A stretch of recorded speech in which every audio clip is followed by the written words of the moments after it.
moeder is altijd sterk. Maar welke moeder krijgt er nou een kink? En dat is zo'n oorlijk af te geven.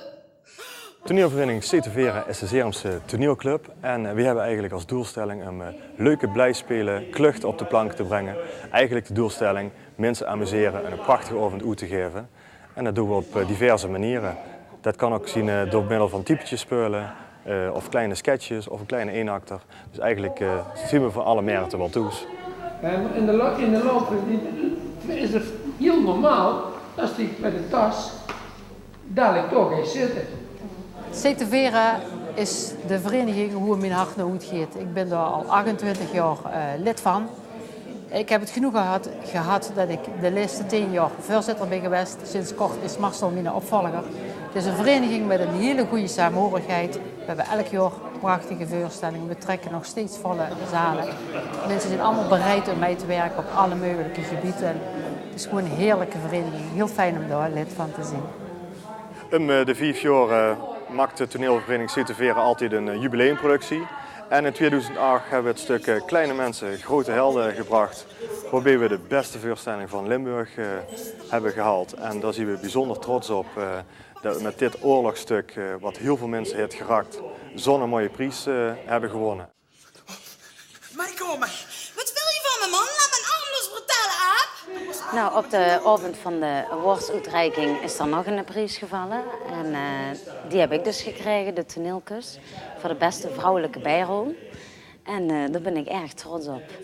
En ik heb hem dus voornamelijk gekregen voor mijn rol als Sarah in het toneelstuk Kleine Mensen, Grote Helden. En dat heb ik met heel veel plezier gespeeld. En daarbij heb ik een juryrapport gekregen. En ja, daar stond dus op dat ze het erg goed vonden, erg knap vonden.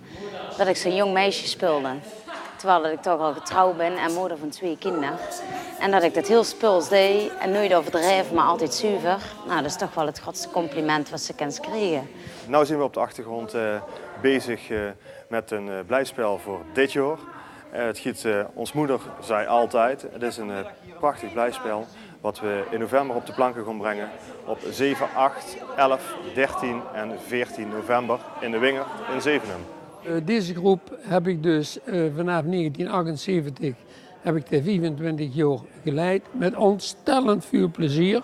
Want we zijn met een paar mensen begonnen en we zitten nu met 30 spelers waar we alles mee kunnen doen. En ik ben 4 jaar geleden bij een grote productie eigenlijk opgehouden. Maar ze hadden dit jaar geen regisseur ter beschikking. Dus dit jaar helpen we uit om dit blijspel met haar samen te brengen. Maar het is een genot om te zien wie enthousiast deze groep is. Met ingang van januari 2010 starten we met een jeugdgroep van 8 tot 12 jaar. En dan gaan we kindertoneel brengen. En wij vinden dat een gigantische uitdaging om dat te gaan doen. En we hebben er ook ontzettend veel zin in om ook kinderen toneel te laten spelen.